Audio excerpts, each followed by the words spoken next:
It's week 5 in fantasy basketball. Welcome back to the playlist. To recap week 4, there's a whole lot of buckets. Giannis went for 59 to start the week. Victor Wembanyama notched a new career high with 50 points. And then to end the week, over the weekend, De'Aaron Fox just went crazy, dropping 60 points, then following it up with 49.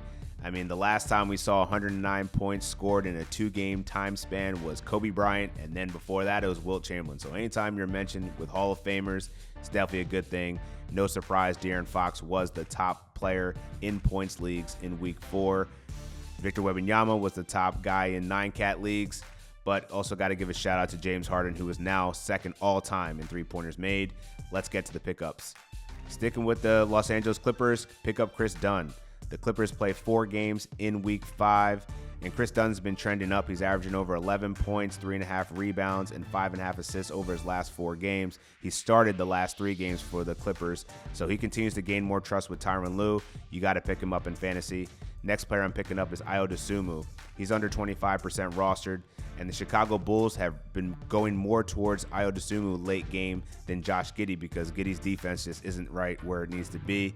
And Dosunmu's been playing well. He's been efficient, shooting over 90% from the line, averaging over 14 points. He's actually been a top 80 player in 9-cat leagues over the last 2 weeks, so make sure you pick him up. Lastly, pick up Moussa Diabate of the Charlotte Hornets. Mark Williams, Nick Richards, still no timetables for their returns. Diabate has been really good off the bench. He had 2 double-doubles with 4 stocks last week. He's gotten double-digit rebounds in 3 of his last 4 games. Guy's just a beast off the bench, and I think he's going to continue to get minutes. The Charlotte Hornets have a really good schedule this week against bigs that he's going to keep them on the floor. I think he's going to be a good add for fantasy managers in the short term. Make sure you pick him up. All right, let's get to the schedule things you need to know. All right, so if you're looking to stream this week, Week 5 is where you want to do it because there's not one day that has more than 8 games, so you should be able to pick up one player and be able to start them in multiple spots throughout this week. I would definitely be targeting certain teams, though.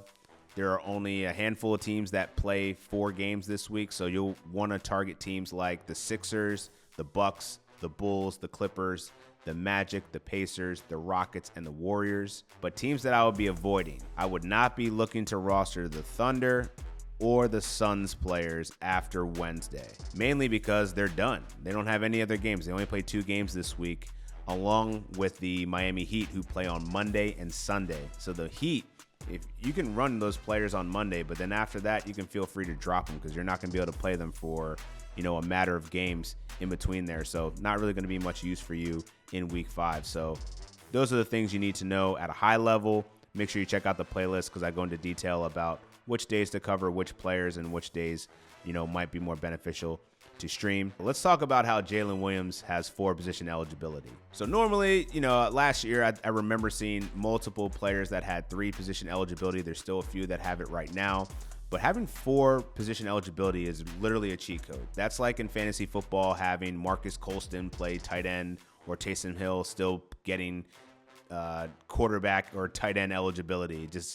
These guys, you can just plug them into multiple spots where, honestly, their value is not really even appreciated because they can play so many different spots. It just gives a competitive advantage. And, when you have those guys that are sitting on your bench that you might need to fit into your lineup, you can move Jalen Williams now through 4 out of the 5 spots that's given on your roster. Like, that's huge. Shooting guard, small forward, power forward, and center. But then also, it's also interesting that, his shooting guard and small forward eligibility carried over from last year because he really hasn't played much shooting guard or small forward this year. He only has 176 possessions at shooting guard and small forward combined this year compared to a majority of those minutes coming from power forward and now center. So you guys got one if you got lucky if you got Jalen Williams, but just enjoy the ride. And now you're looking at a new cheat code in fantasy basketball. That'll do it for week 5 playlist. We'll see you in week 6. Peace.